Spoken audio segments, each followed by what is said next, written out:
Thank you. Now I request Dr. Muhammad Mushtaq, Secretary to Chief Justice of Pakistan, for his address to the audience.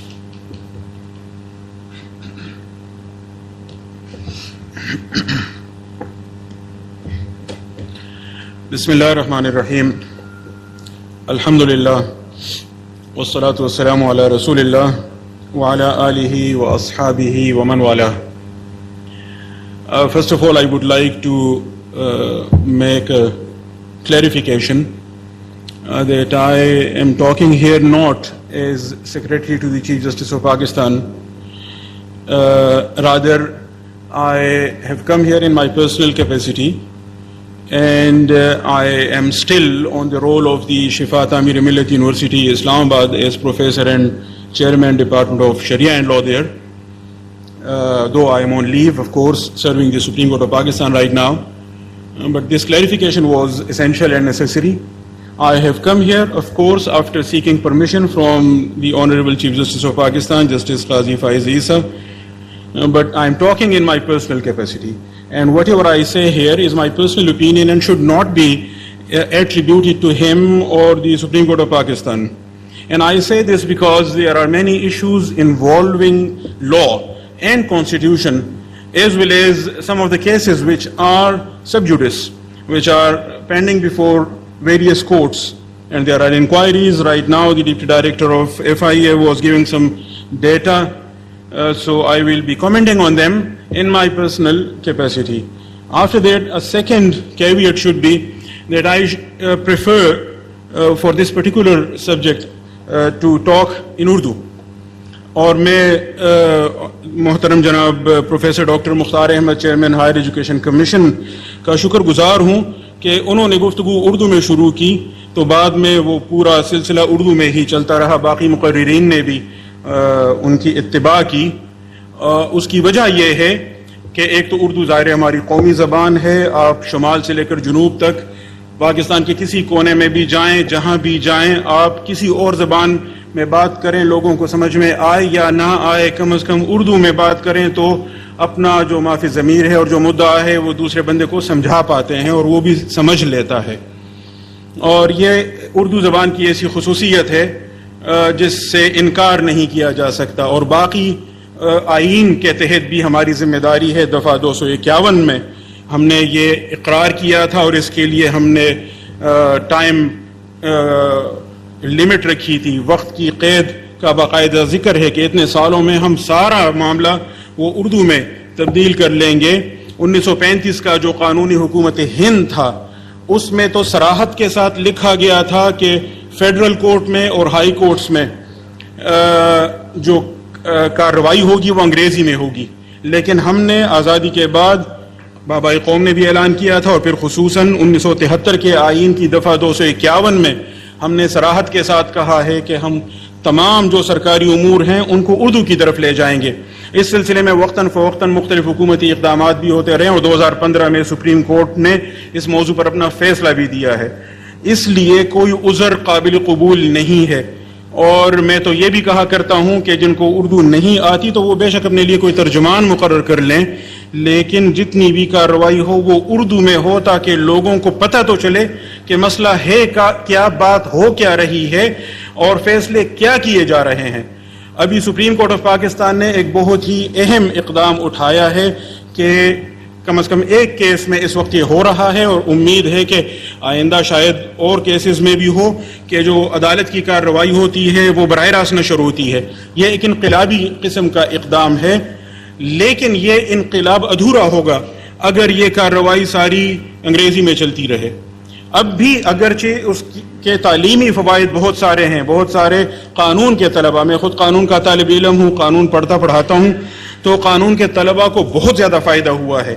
لیکن اگر یہ ساری کارروائی اردو میں ہو تو صرف قانون کے طلباء ہی نہیں بلکہ پوری قوم کو فائدہ ہوگا. اور جو سپریم کورٹ کے سابق چیف جسٹس تھے جسٹس جواد ایس خواجہ صاحب, جنہوں نے وہ فیصلہ لکھا تھا اردو کے حوالے سے, ان کے اور بھی بہت سارے اہم فیصلے ہیں, تو ان کو ایک دفعہ ہم نے شریعہ اکیڈمی بین الاقوامی اسلامی یونیورسٹی اسلام آباد میں بلایا تھا. اسلامائزیشن آف لاز کے متعلق کانفرنس تھی, تو اس میں نے ان کو کلیدی خطاب کے لیے دعوت دی تھی تو اس میں دیگر باتوں کے علاوہ ایک بات انہوں نے یہ کہی تھی کہ یہ جو انگریزی کا تسلط ہے یہ اصل میں وہ ایلیٹ کیپچر ہے جس میں ہم پھنسے ہوئے ہیں، کیونکہ اگر آپ اردو میں بات کریں گے، قانون اردو میں ہو، فیصلے اردو میں ہوں، لوگوں کو معلوم ہو ان کے حقوق اور فرائض کیا ہیں، تو ظاہر ہے اس سے آزادی جنم لیتی ہے۔ اور جب لوگوں کو پتہ ہی نہیں وہاں معاملہ کیا چل رہا ہے، بات کیا ہو رہی ہے، لوگ لا تعلق ہوتے ہیں، پھر اس طرح کے مسائل جس میں ایک سنگین ترین مسئلہ اس وقت ہمارے سامنے ہے وہ جنم لیتے ہیں، کیونکہ لوگ لا تعلق ہیں اس قانونی نظام سے، اس آئینی بندوبست سے، اور اس پورا جو حکومتی ڈھانچہ ہے، لوگ لا تعلق ہیں۔ آپ جانتے ہیں کہ کتنے لوگ پاکستان میں ووٹ ڈالنے کے لیے آتے ہیں، اس لیے کہ وہ یہ شاید سمجھتے ہیں ووٹ نہیں ڈالنے والے، میں ان کے فیصلے کو صحیح نہیں کہتا، غلط سمجھتا ہوں، لیکن شاید وہ یہ کہتے ہیں یا یہ سمجھتے ہیں کہ ان کا نظام کے ساتھ کوئی تعلق واسطہ ہے ہی نہیں، یہ تو کسی اور کا ہے۔ اگر جب تک یہ اونرشپ نہیں ہوگی کہ یہ ہمارا ملک ہے، جیسے راؤ صاحب کہہ رہے تھے، یہ ہمارا ملک ہے، ہم نے اس کی حفاظت کرنی ہے، ہم نے اس کا ذمہ اٹھانا ہے اور ہم نے اس کی حفاظت کرنی ہے، جب تک یہ اونرشپ نہیں ہوگی ہم مسائل حل نہیں کر سکیں گے۔ یہ جو مسئلہ ہے توہین رسالت کے حوالے سے، توہین مذہب کے حوالے سے، بالخصوص سوشل میڈیا پر جو کچھ ہو رہا ہے پچھلے کچھ عرصے سے، اس کی سنگینی سے آپ سب واقف ہیں، مجھ سے زیادہ جانتے ہیں۔ میں جو کچھ مجھ سے پہلے معزز مقررین کہہ چکے ہیں اس میں یعنی اس کو دہرانا نہیں چاہوں گا، اور میرا بہت سارا کام انہوں نے پہلے ہی سے کر لیا ہے۔ میں چند بعض ایسے پہلوؤں پر کامنٹ کرنا چاہوں گا جن سے یا تو مجھے جزوی طور پر اختلاف ہے یا میری ناقص رائے میں وہ بات ہونی چاہیے تھی اور وہ شاید رہ گئی ہے، تو میں صرف ان نکات کو آپ کے سامنے رکھنا چاہوں گا۔ میں جانتا ہوں آپ سب لوگ صبح سے بیٹھے ہوئے ہیں اور بڑے تحمل سے یہ ساری بحث سن رہے ہیں، تو کچھ دیر کے لیے مجھے بھی آپ سننے کی زحمت گوارا کیجیے۔ یہ مسئلہ صرف مذہبی نہیں ہے، صرف قانونی نہیں ہے، سماجی بھی ہے، نفسیاتی بھی ہے۔ مئی 2023 میں جب اسلامی نظریاتی کونسل میں استاد محترم پروفیسر ڈاکٹر قبلہ ایاز صاحب نے مشاورتی اجلاس بلایا تھا اور مجھے بھی اس میں بات کرنے کی دعوت تھی، آج بھی ویسے وہ میرے بارے میں بہت زیادہ کچھ تعریف کر رہے تھے، میں خود کو ان الفاظ کا مستحق نہیں سمجھتا، لیکن وہ ہمیشہ سے مجھے اسی طرح حوصلہ افزائی میری کرتے رہے ہیں، اور میں نے ان کے ساتھ لیکچرر کے طور پر پشاور یونیورسٹی میں کام کیا تھا جب وہ وہاں ہمارے ڈین تھے، اور میں جانتا ہوں کہ کس طرح وہ نوجوانوں کو آگے بڑھاتے تھے، میرے لیے مواقع پیدا کرتے تھے، یہاں بات کریں وہاں جائیں، انکریج کرتے تھے، مواقع پیدا کرتے تھے۔ تو اللہ تعالیٰ ایسے بزرگ نوجوانوں کو عطا کریں تو کیا ہی بات ہے، یہ اس وجہ سے میری خوش قسمتی ہے۔ تو جب انہوں نے مجھے وہاں دعوت دی اور وہاں جو مختلف اس مسئلے کی جہتیں ہمارے سامنے آئیں، تو اس موقع پر بھی میں نے عرض کیا تھا کہ یہ تو بہت ہی بڑا فساد ہے، اور اس کی سنگینی کا شاید ہمیں اس طرح احساس نہیں تھا، کیونکہ ہمارے سامنے یہ معلومات تھی نہیں جو راؤ صاحب نے اور FIN اور PTA نے ہمارے ساتھ شیئر کی تھیں۔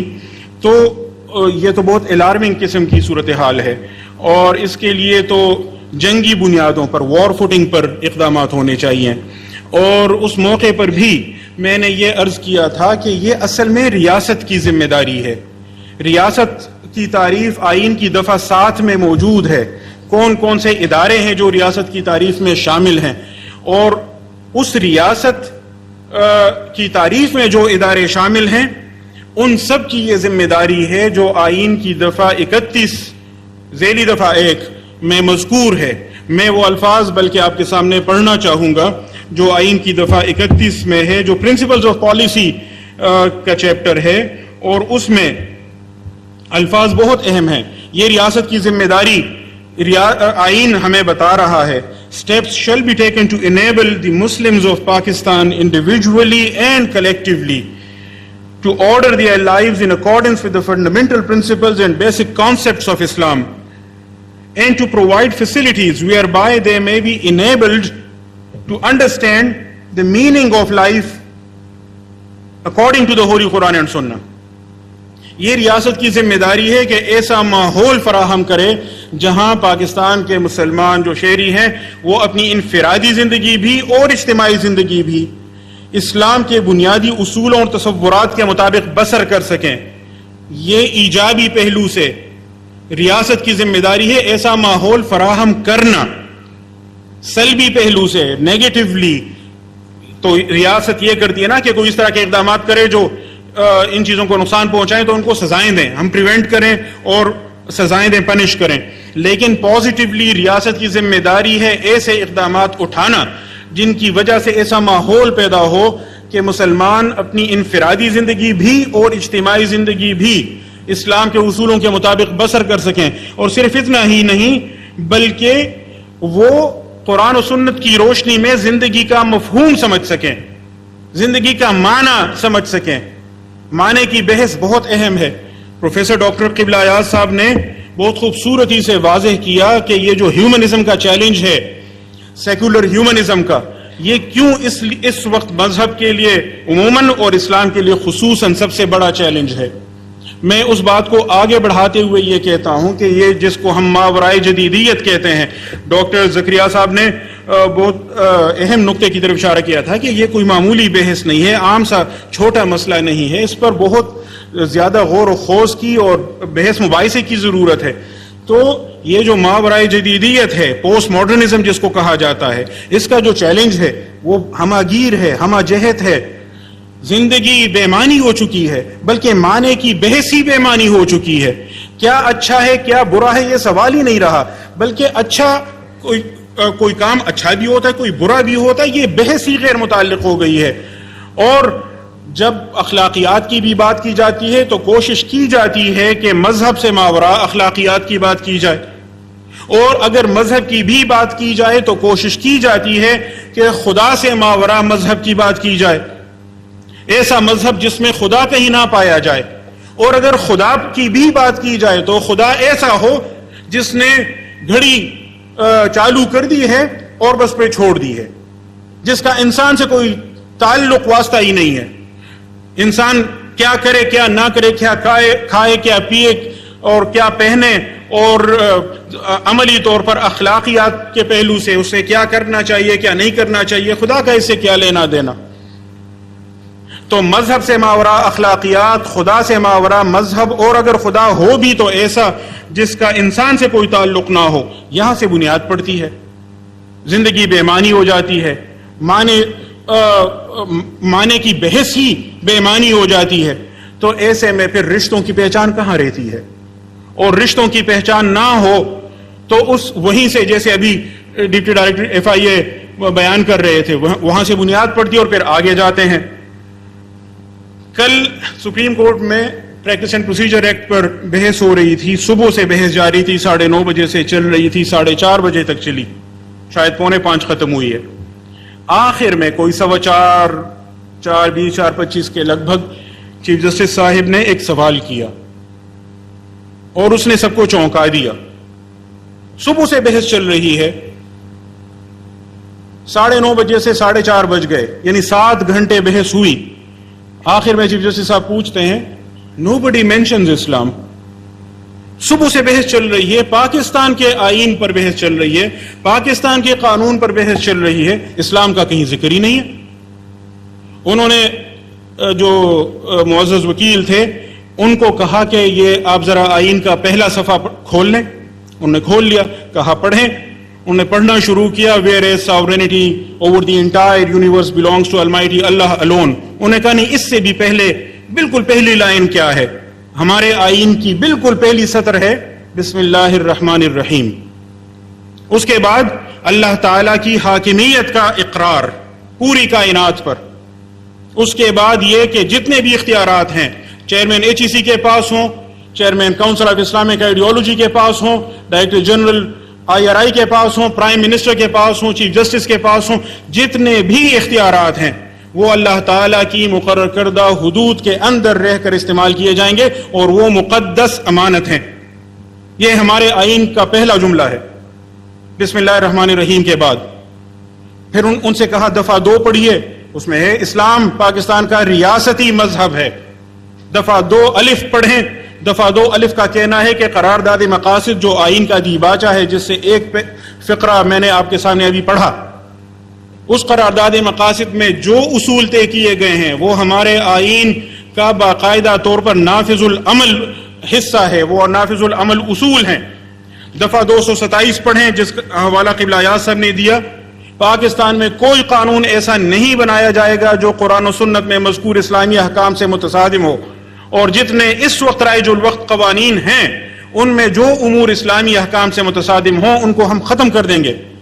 دفعہ 203 کے آگے جو پورا چیپٹر ہے وفاقی شرعی عدالت کا، ہم نے باقاعدہ ایک عدالت بنائی ہے اس مقصد کے لیے کہ جو قوانین قرآن و سنت سے متصادم ہیں، اسلامی نظریاتی کونسل پارلیمان سے کہتی ہے، سفارش کرتی ہے یہ تبدیل کر لیں، پارلیمان نے مان لیا، وہ خوب نہیں مانا تو ہمارے پاس عدالت کا راستہ موجود ہے، ہم وفاقی شرعی عدالت میں جا کر عدالت کے ذریعے وہ قوانین لازمی طور پر مانے جانے والے فیصلے کے طور پر ان سے ختم کروا سکتے ہیں۔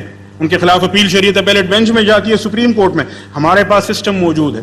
اس سب کچھ کے ہوتے ہوئے آپ ریاست ہائے متحدہ امریکہ کی سپریم کورٹ کے فیصلے ہمارے سامنے پیش کر رہے ہیں، جمہوریہ بھارت کے جو نظائر ہیں وہ لا رہے ہیں، قرآن و سنت سے کوئی دلیل نہیں آ رہی۔ جسٹس صاحب نے پھر ان کو حوالہ دیا سورۃ آل عمران کی آیت 159 کا، جس میں اللہ تعالیٰ رسول اللہ صلی اللہ علیہ وسلم سے فرماتے ہیں کہ وَشَاوِرْهُمْ فِي الْأَمْرِ، اپنے امور میں ان سے مشورہ لیا کریں۔ سورۃ الشورى کا حوالہ دیا، وَأَمْرُهُمْ شُورَى بَيْنَهُمْ، مسلمانوں کے تمام امور آپس میں مشورے سے چلا کرتے ہیں۔ اس حدیث کا حوالہ دیا جس میں صحابہ کرام فرماتے ہیں کہ رسول اللہ صلی اللہ علیہ وسلم سے زیادہ ہم نے کسی کو نہیں دیکھا اپنے دوستوں سے مشورہ کرنے والا۔ تو ہمارے ہاں آمریت کیسے آ سکتی ہے؟ ایک بندے کا فیصلہ کیسے نافذ کیا جا سکتا ہے؟ کیا یہ وزڈم، کیا یہ حکمت ہم قرآن و سنت سے نہیں اخذ کر سکتے؟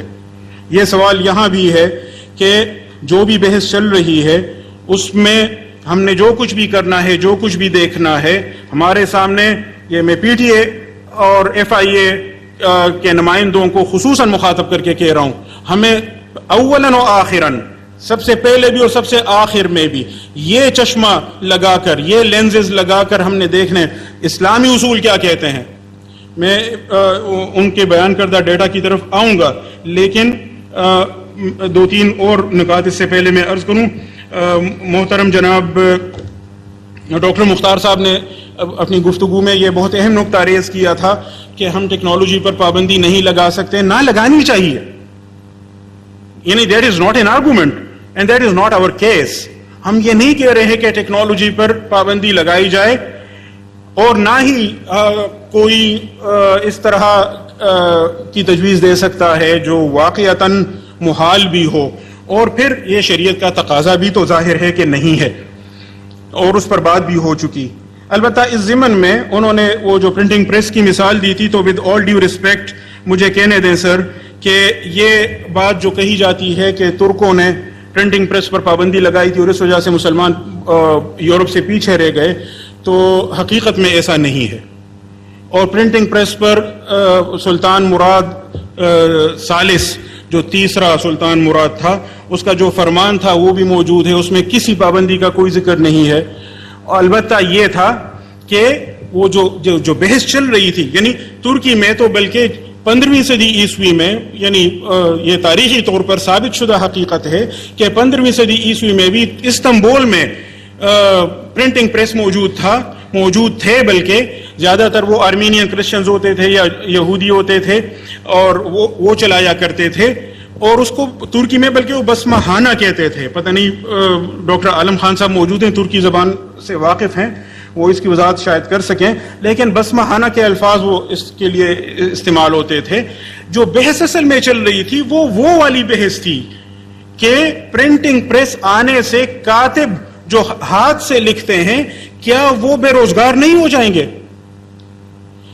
ایک اس معاملے کا یہ معاشی پہلو تھا کہ آپ جیسے ایک آپ کا کھانا لگاتے ہیں، تو اب وہ جو عام مزدور اور ہنرمند ہوتے ہیں، جو دستکار ہوتے ہیں، کیا ان کی بے روزگاری کا خطرہ نہیں ہوتا؟ تو اس معاملے میں اب ظاہر ٹیکنالوجی آپ لیتے ہیں، لیکن اس کا یہ مطلب تو نہیں کہ یہ جو ہیومن سائٹ پہ اس کا ایفیکٹ ہے اس کو نظر انداز کیا جائے. تو ایک تو اس کا معاشی پہلو تھا, اور دوسرا جو پہلو تھا وہ اسٹیٹک تھا, وہ جمالیاتی حص کا تھا.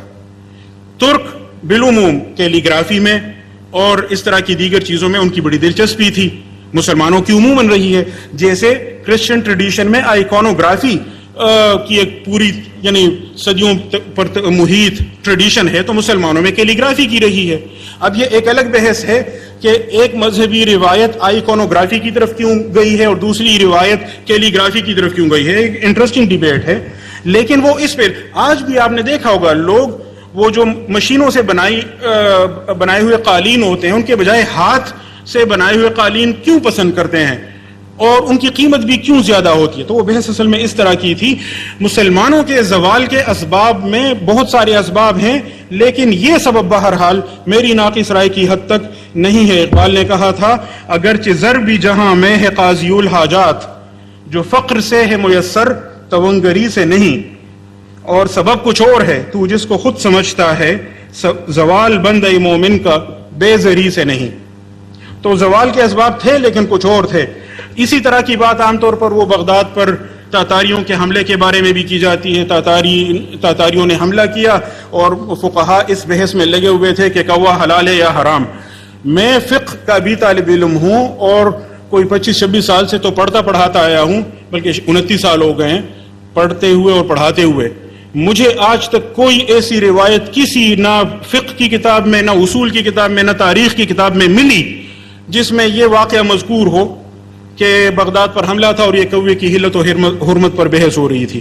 بلکہ کسی نے ایک مجلس میں اس طرح کی بات کی تو میں نے کہا چلیں ٹھیک ہے, فقہا تو کوے کی حلت و حرمت پر لگے ہوئے تھے, فوج کیا کر رہی تھی؟ بغداد کا دفاع فقہا کا کام تو نہیں تھا. اچھا, ایک بحث اس میں اور پہلو سے بھی ہے, اور وہ یہ ہے کہ ٹیکنالوجی کو ہم روک تو نہیں سکتے, نہ روکنا چاہیے, اور فلٹریشن کی بھی بات ہو رہی تھی. تو میرا ذہن ایک اور نقطے کی طرف چلا گیا, اور وہ ہے وہ جو سرمایہ دارانہ نظام کی اقدار ہیں جن کو آج ہم نے گیون کے طور پر قبول کر لیا ہے اور ان پر سوال بھی نہیں اٹھاتے. ان اقدار میں ایک قدر کیا ہے؟ سگریٹ نوشی کی مثال لے لیجئے, ساری دنیا اس پر متفق ہے کہ نقصان دہ چیز ہے, اور سگریٹ پر پہلے لکھتے تھے مضر صحت ہے اور پتہ نہیں کیا کیا, اور اب اس پہ وہ منہ کے کینسر کی تصویر بھی لگا دیتے ہیں لوگوں کو ڈرانے کے لیے. لیکن کریں گے کیا؟ فروخت نہیں روکیں گے, 18 سال سے کم عمر پر پابندی لگا دیں گے, کیمپسز میں نہیں, آفیسز میں نہیں. لیکن اسموکنگ باوجود اس کے کہ یہ چیزیں اس سے کوز ہوتی ہیں, یہ اس کا ایفیکٹ ہے, اتنا اس کا نقصان ہے, روکیں گے نہیں, کیونکہ اس سے ریونیو آتا ہے, اس سے ٹیکسز آتے ہیں, اس سے سرمایہ دار کے سرمایہ میں اضافہ ہوتا ہے. یہ وہ سرمایہ دارانہ اخلاقیات ہیں جو اس وقت اصل چیلنج ہیں. اور ٹیکنالوجی, پرٹیکولرلی انفارمیشن ٹیکنالوجی کے حوالے سے بھی جو اصل بحث ہے وہ اس سرمایہ دارانہ اخلاقیات کی بحث ہے. کئی پروفیسرز کو میں نے یہ بات کرتے ہوئے سنا ہے, دیکھا ہے. میں خود سوشل میڈیا کا بہت ایکٹیو یوزر رہا ہوں till I join the Supreme Court of Pakistan. اب ظاہر نہیں کر سکتا, یہ ایک پابندی عائد ہو گئی ہے, لیکن یہ پابندی خود پر عائد کردہ پابندی ہے, اور یہ چیف جسٹس قاضی فائز عیسیٰ صاحب کے دور تک ہی ہے. اس کے بعد میں نے ان کے ساتھ اسی پر کمٹ کیا ہے کہ میں مزید نہیں سپریم کورٹ کو سرو کر پاؤں گا, تو اس کے بعد پھر یوز کروں گا انشاءاللہ. لیکن جو میں کہنا چاہ رہا ہوں وہ یہ ہے کہ سوشل میڈیا کے مختلف پلیٹ فارم, چاہے ٹویٹر ہو, فیس بک ہو, یوٹیوب ہو, وغیرہ وغیرہ, میں خود اس پہ ایکٹیولی پارٹیسپیٹ کرتا رہا ہوں, مختلف مباحث میں حصہ ڈالتا رہا ہوں. اس کے جو اثرات ہیں وہ میں اس کا قائل ہوں اور مانتا بھی آ رہا ہوں اور کہتا بھی آ رہا ہوں. لیکن ایک بحث اس میں یہ چل رہی تھی کسی وقت کہ بچے کو کچھ نہیں کہنا اور بچے کو اپنا فیصلہ خود کرنے دیں. اور ایک پروفیسر صاحب تھے, وہ کہہ رہے تھے کہ میں اپنے بچوں کو یہ بھی نہیں کہتا, میں اپنے بچوں کو وہ بھی نہیں کہتا. میں نے کہا حضور, بچے آپ کے کہنے کو نہیں سنتے, وہ آپ کے کرنے کو دیکھتے ہیں. آپ بالکل یہ نہ سمجھیں کہ آپ نے ان کو یہ نہیں کہا تو گویا آپ نے ان کو متاثر نہیں کیا. نہیں, جو آپ کر رہے ہیں وہ ان کو متاثر کر رہا ہے.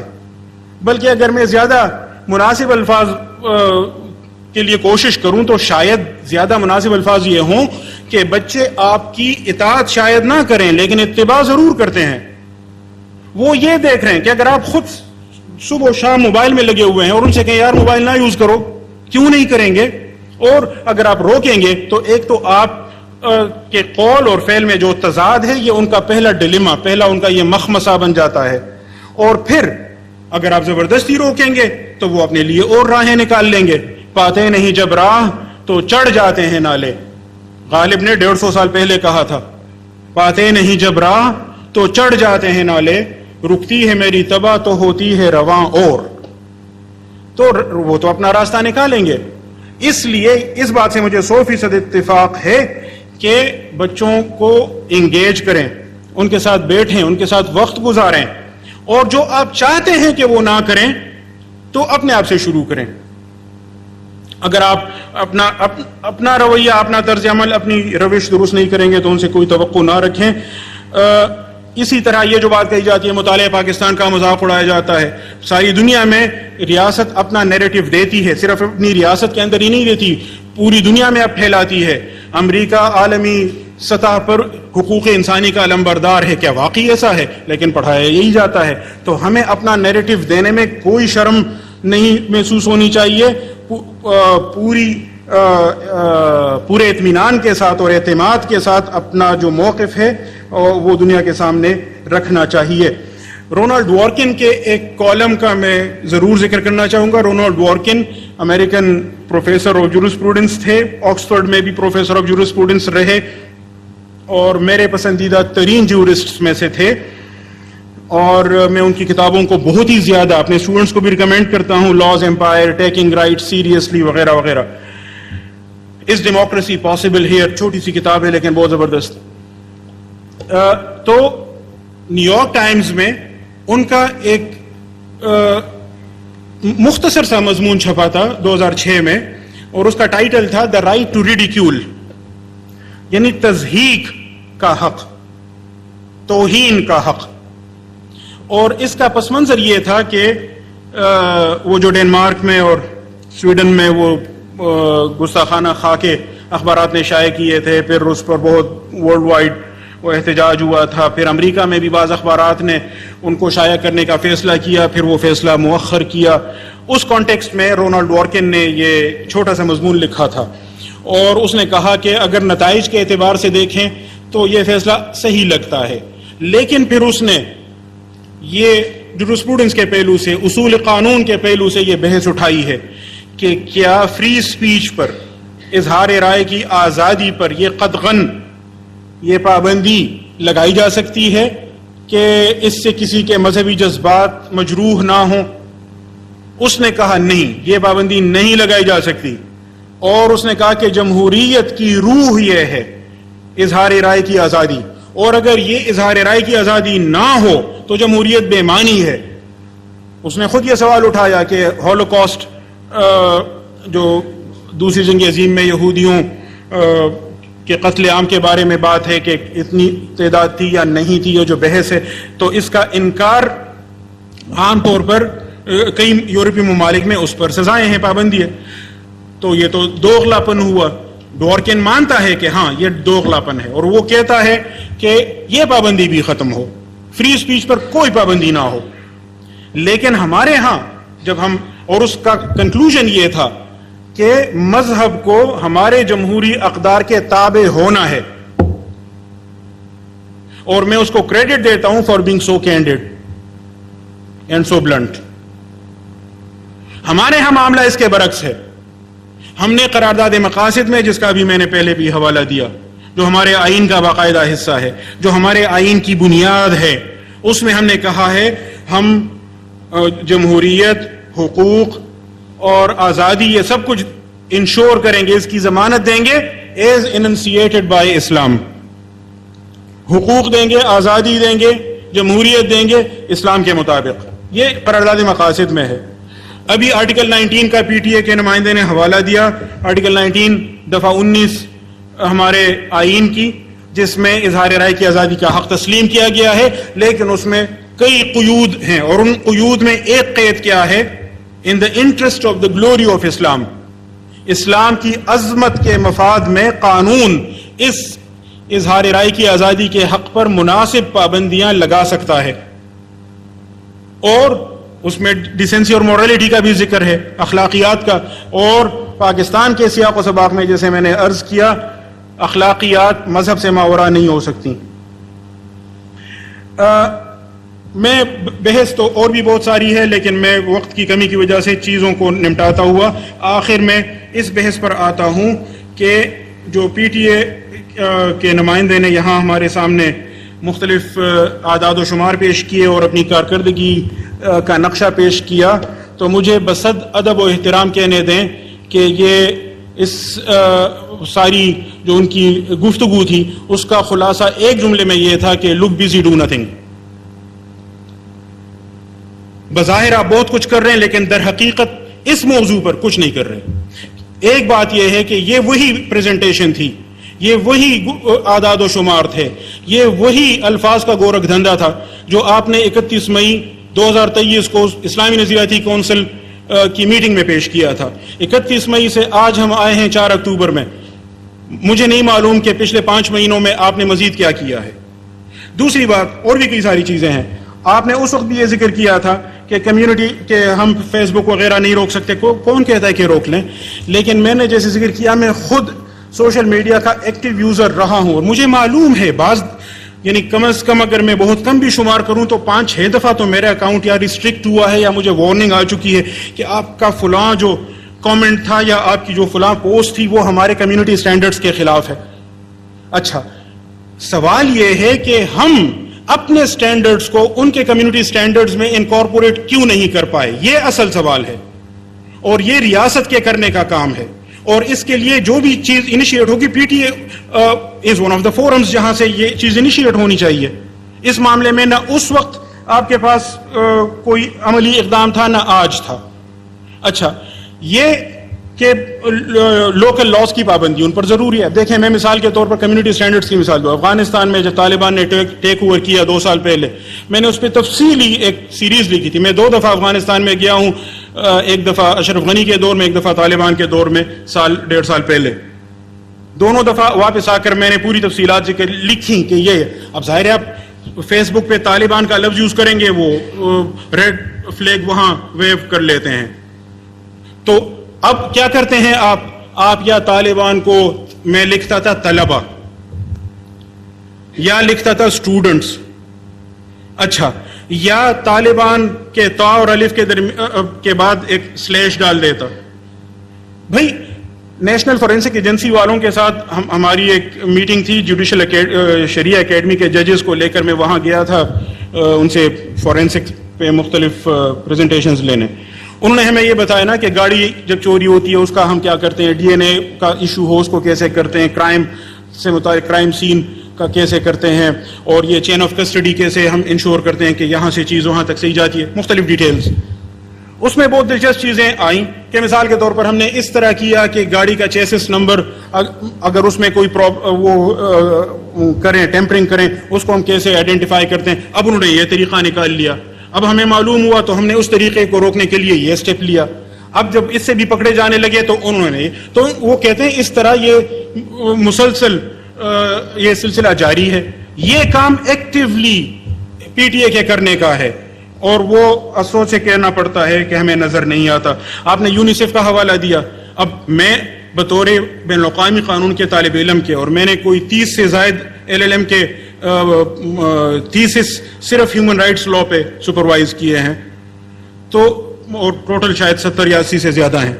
تو جو ہیومن رائٹس لا کا مجھے پتا ہے کہ کم از کم اس کا آپ کے اس پروجیکٹ کے ساتھ کوئی تعلق نہیں ہے. بلاسفیمی کو روکنے کے لیے یونیسیف آپ کو کبھی بھی سپورٹ نہیں فراہم کر سکتا. وہ جو آپ نے ذکر کیا وہ اصل میں چائلڈ پورنوگرافی کا ایشو تھا, which is one way linked with this issue, لیکن that does not directly address it. اس کے لیے جو اصل میں ایفرٹ چاہیے وہ اس کے لیے اسپیسیفکلی چاہیے, خصوصاً چاہیے, اور وہ نظر نہیں آتی. ہاں, اسی طرح یہ جو FIA کے ڈپٹی ڈائریکٹر صاحب نے بھی بہت ہی فکر انگیز باتیں کی اور بہت ہی الارمنگ قسم کا ڈیٹا انہوں نے ہمارے ساتھ شیئر کیا. انہوں نے اپنے درد دل کا بھی اظہار کیا اور لیکن جو ڈیٹا یہاں ہمارے سامنے ہے اس میں میرے لیے بطور قانون کے اور کرمنل لاء کے ایک طالب علم کے میرے لیے مسئلہ ہے. مسئلہ یہ ہے, آپ نے ذکر کیا کہ کمپلینٹس کل آپ کے پاس آئی ہیں 4632 2018 سے 2023 تک 4632 کمپلینٹس آئی ہیں. انکوائریاں اس میں ہوئی ہیں 383, جس کا مطلب ہے 8.26%.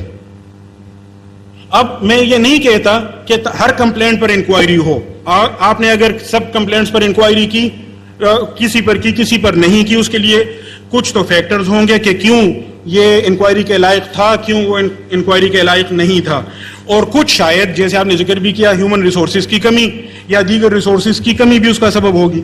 لیکن اس سے یہ بہرحال معلوم ہو جاتا ہے کہ اس معاملے میں بہت کچھ نہیں ہو رہا جس کے کرنے کی ضرورت ہے. معاملے کی جو سنگینی ہمارے سامنے آئی ہے وہ اس سے کہیں ہزارہ درجے زیادہ ایفرٹ کا متقاضی ہے.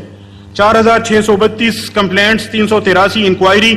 اور دیکھیں جب انکوائری سٹیج پر گئی ہیں تو پھر میں اپریشیٹ کرتا ہوں کہ ان 383 کیسز کو جب آپ نے انکوائری کے لیے چنا تو اس میں 204 باقاعدہ کیسز کی طرف چلے گئے. اس کا مطلب یہ کہ ان میں جان تھی. اور آگے آپ نے خود ذکر کیا کہ وہ تو اسٹریٹ فارورڈ کیسز ہوتے ہیں, اوپن اینڈ شٹ معاملہ ہوتا ہے, کیونکہ وہ تو ایویڈنس سارا الیکٹرانکلی اویلیبل ہوتا ہے اور اس کو ویریفائی بھی بڑی آسانی سے کیا جا سکتا ہے.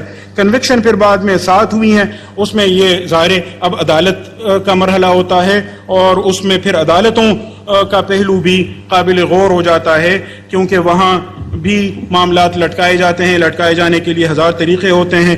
ڈاکٹر قبلہ ایاز صاحب نے جو خصوصاً ذکر کیا تھا کہ یا تو اس معاملے کو خصوصی عدالتوں کے سپرد کیا جائے یا کم از کم ججز اس کے لیے مخصوص کیے جائیں تاکہ, اور میں یہ ہرگز نہیں کہتا کہ لازماً ہر بندے کو سزا ملے. ہو سکتا ہے کچھ کیسز ایسے ہوں جو کنوکشن کے لیے جو سٹینڈرڈ اور تھریشولڈ چاہیے ہوتا ہے وہ شاید نہ میٹ کر پائیں, ایکویٹل بھی ہو سکتی ہیں ان میں, اور بینیفٹ آف دا ڈاؤٹ بھی شاید دیا جا سکے, اور ہو سکتا ہے کہ کچھ ایکسکیوزز بھی ہوں. ایکسکیوز پر ایک آخری بات میں کروں گا, لیکن راؤ صاحب نے ایک بات یاد دلائی. یہ ڈیٹا جو ہم سے شیئر کیا گیا تھا اسلامی نظریاتی کونسل میں, تو اس میں ایک خطرناک بات یہ کہی گئی تھی کہ اس میں جو 20 سے 30 سال کی عمر کے نوجوان ہیں تو 90% سے زائد اس کیٹیگری میں ہے, اور یہ الارمنگ بات ہے. اور پاکستان کی آبادی میں ویسے بھی یوتھ کی تعداد بہت زیادہ ہے جو آپ کے لیے ایسٹس بھی ثابت ہو سکتے ہیں, اور ظاہر ہے وہ ایک ٹیکنگ بوم سینیریو بھی ہمارے سامنے موجود ہے, اس پر بھی غور کی ضرورت ہے. تمام مسالک کے افراد, تمام مختلف علاقوں کے, یعنی جو ڈیموگرافی ہے وہ بھی اگر آپ کبھی چیک کیجئے گا تو وہ آئی اوپننگ ڈیٹا ہے. میں نے ایکسکیوز کا ذکر کیا تھا, ایکسکیوز تو اس معاملے میں کوئی نہیں ہو سکتی. میں بلاسفیمی لاء پہ 2006 میں نے ایک LLM کا تھیسس سپروائز کیا تھا freedom of expression and blasphemy پہ. وہ پہلا تھیسس تھا جو میں نے سپروائز کیا تھا. اس کے بعد سے میں نے اس موضوع پر اردو میں بھی لکھا ہے, انگریزی میں بھی لکھا ہے, عربی میں بھی لکھا ہے, اور بولتا بھی رہا ہوں. پاکستان کا جو بلاسفیمی لاء ہے اس کو میں نے کریٹیکلی بھی دیکھا ہے, اور اس پر شاید سب سے بلند آہنگ میں تنقید اگر کسی نے کی ہے تو میں نے کی ہے کہ اس میں کیا کیا مسائل ہیں جن کو ایڈریس کرنے کی ضرورت ہے.